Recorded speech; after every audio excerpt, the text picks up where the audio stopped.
Today we're going to be visiting the livestock here on the hobby farm, so stay tuned.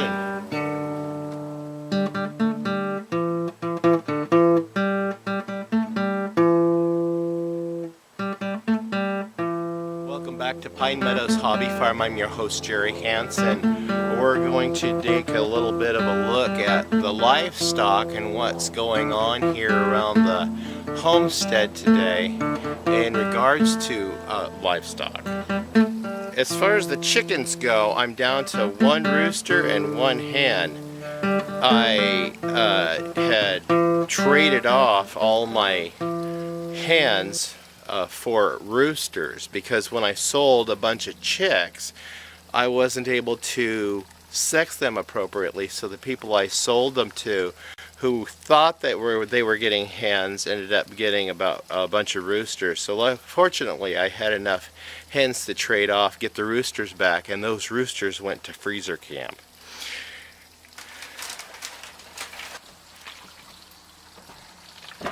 So I've been collecting eggs from the hen and setting them aside to put them in the incubator so we could hatch the eggs and repopulate my flock.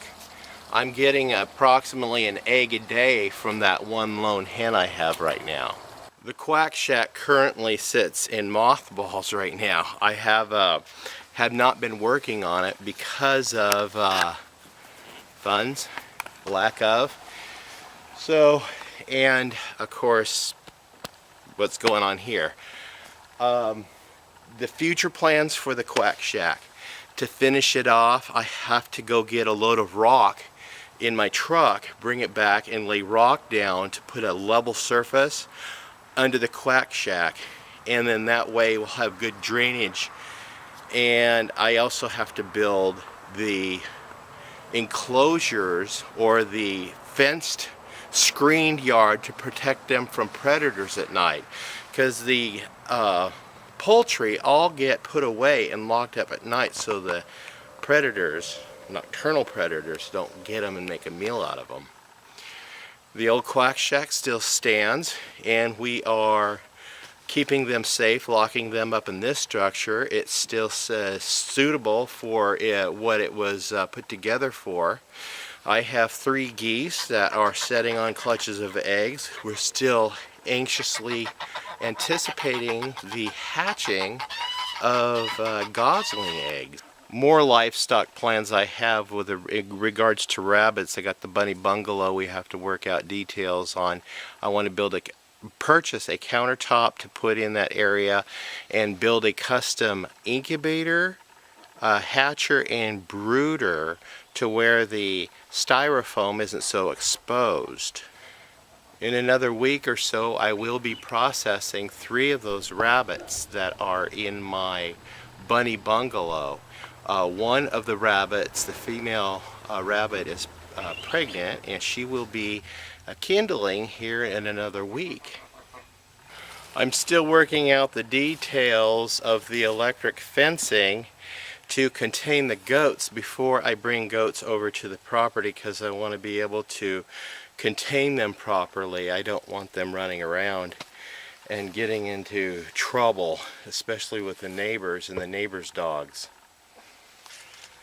The barn is ready for goats. As far as the stall goes, it's all ready and the stanchion's ready for milking. But I still have to build the paddock and finish that up, and I can't do that until I get funds to be able to purchase the right material, namely posts, to secure these hog panels in place or cattle panels in place to make a nice secure paddock for securing them away at night. And as I mentioned before, this area right here is set aside for a pig pen. It's going to measure 10 feet across and 16 feet long. We're going to have a covered area and an exposed area for them. So I have to rent a ditcher, and I've got to put in electrical for a heat lamp for winter and a water line to have a hog nipple installed so they can get fresh water. In addition to the goats and the pigs that are yet coming to the homestead, we will also be adding turkeys later on. I've been studying which breed of turkey I am deciding on. Now the pig is going to be tentatively the American guinea hog that I've chosen. The goat breed that I've chosen is the Nubian. We've raised Nubian before, and I really enjoy that breed. I picked them for an all-around homestead breed for their size, which should give a sufficient amount of meat, and the quality of milk product that they give. It is said that they have a higher cream or butter content in their cream or in their milk, which makes suitable for making homemade soaps and face creams as well. Now, as far as the turkeys go, I want to be able to research the turkeys. I'm thinking I'm leaning to a more heritage breed like the Narragansett. They're awfully expensive, but we'll see how that pans out. And so this area right here is selected, set aside for the area where I'm going to be raising the Narragansett turkeys. I want to thank you guys for joining me on this adventure here today, on allowing me to show you around and discuss my livestock here at Pine Meadows Hobby Farm and the type of livestock I've chosen for our little homestead. I'm your host, Jerry Hansen, and I want to thank you guys for joining me, and we'll see you guys in more videos. Bye-bye.